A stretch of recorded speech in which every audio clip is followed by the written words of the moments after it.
This lesson is going to focus on the evidence response portion of your body paragraphs.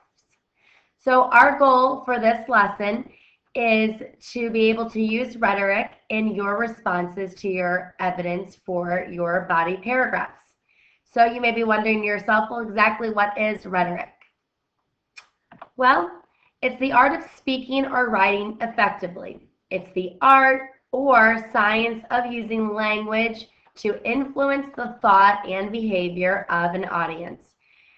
Our goal of our persuasive paper is to influence the reader to take our point of view. So therefore, we need to use rhetoric to be able to do this.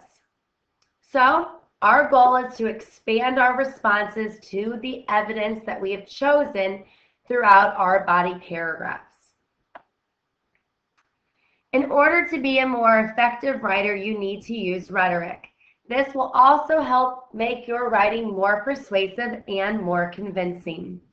You will use 3 types of rhetoric in your writing. You will use ethos, you will use pathos, and you will also use logos. You're going to watch a video that's going to define these terms for us. This will help build your background knowledge about these 3 types of rhetoric.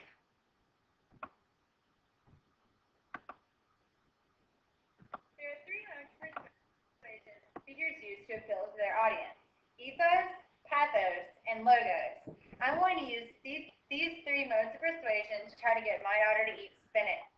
Ethos is an ethical appeal where the speaker establishes credibility. You should eat your spinach because Dr. Oz says spinach makes little girls grow up to be pretty, smart, and healthy women.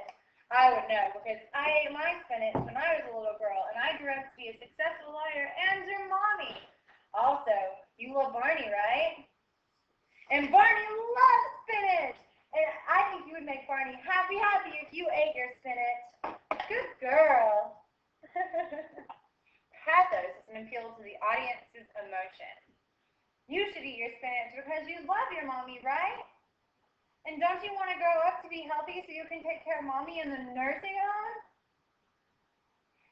And don't you think you should eat your spinach because children in Ethiopia are starving and they don't have any spinach to eat? I bet they'd be really thankful to have spinach right now. There you go. Logos is appeal using reasoning and logic. You should eat your spinach because it has a lot of vitamins in it for you. It's full of calcium, fiber, and folic acid. Also, as I'm reading online here, according to the Cancer Center for Disease Control and Prevention, ovarian cancer is the 5th leading cause of cancer-related deaths. Also, researchers in 2008 discovered that the flavonoids in spinach can help prevent cancer. Yay! I'm eating spinach to make Mommy happy, Dr. Oz happy, Barney happy, the kids. All right, so hopefully that video helped you come up with a definition for logos, pathos, and ethos. So go ahead and try to come up with those definitions. What are they? Well, if you said ethos has to do with the credibility of the speaker, you are correct. If you said that pathos has to do with that emotional connection to the audience, then you are correct. And if you said that logos is the logical argument, then you were correct. What we're going to do now is we're going to learn a little bit more about each type of rhetoric.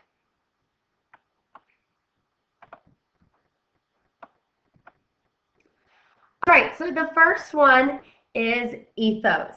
And this is the speaker's authority or credibility. This comes from the Greek definition of character. So in order to convince people to agree with you, you need to have established that you are worth listening to.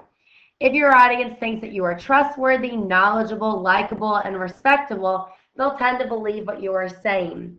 The impression you make on the reader is just as important as the information that you present. So you may be thinking to yourself, okay, how do I do that in my writing? Well, one way to do that is to use proper grammar. You need to make sure that you have your words spelled correctly, capitalized correctly, and punctuated correctly. You also need to use impressive but appropriate vocabulary.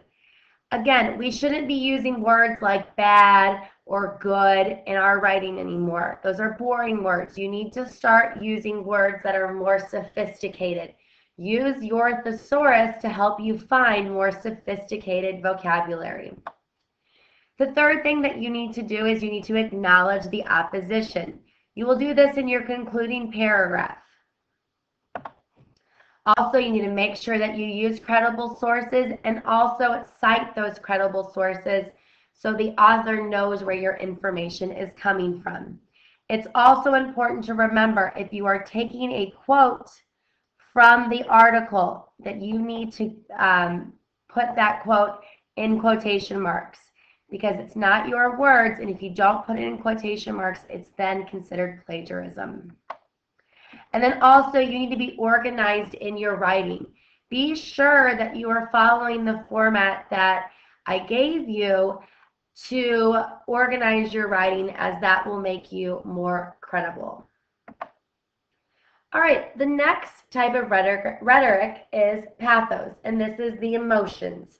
So when we think of pathos in reference to the Greeks, the word means suffering and experience. So what you need to do is you need to make sure that you're appealing to the audience's emotions.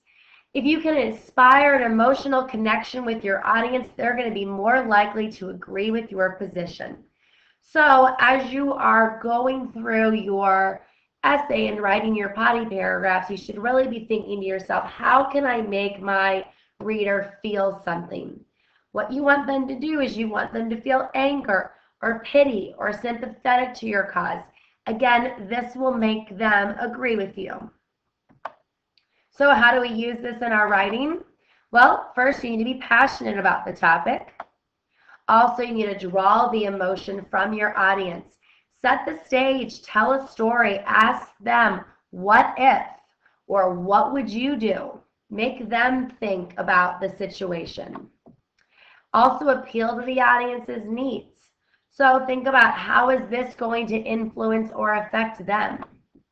Also, make sure that you choose your words very carefully. Again, using that appropriate language, but using words that have strong connotation. And then also show commonalities with the reader. Why would the reader want to listen to you? What do you have in common with them? Finally, the third type of rhetoric is logos, and this is logic. And this logos just comes from the Greek word word.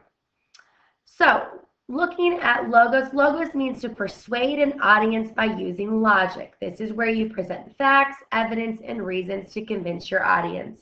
Citing authorities and showing that your argument is well researched can lend your argument credibility and therefore make you more persuasive.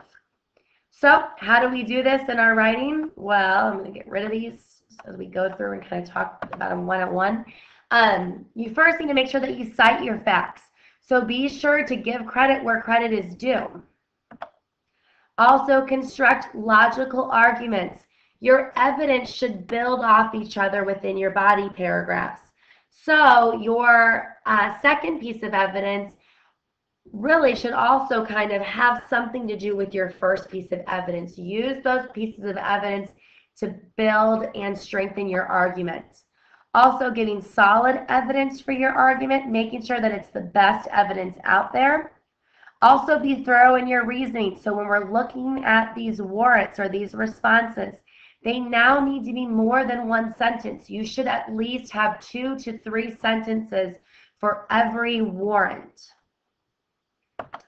And then also you need to make sure that you stay on topic, that you are focused with whatever that reason is with that body paragraph and your evidence, that you're not veering off and talking about something different. All right, so let's see if you can identify these types of rhetoric. Each type is used once. Go ahead and pause the video while you are trying to identify them, and please start the video once you have done that.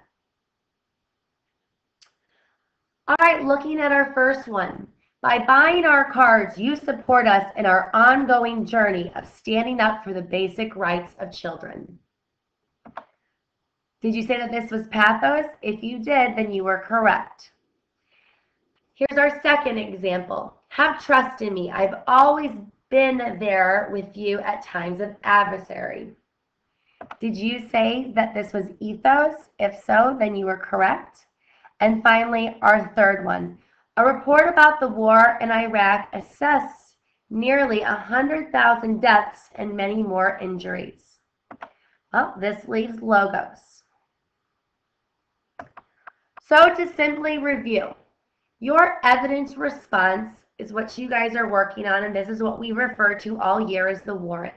This provides the analysis, opinion, interpretation of your evidence. This is your personal take, your opinion, your comments. You also need to show how your evidence is related to your topic sentence. So your evidence responses can be inferences, they can be analysis, they can be interpretations, they can be your opinion, they can be insight into something new.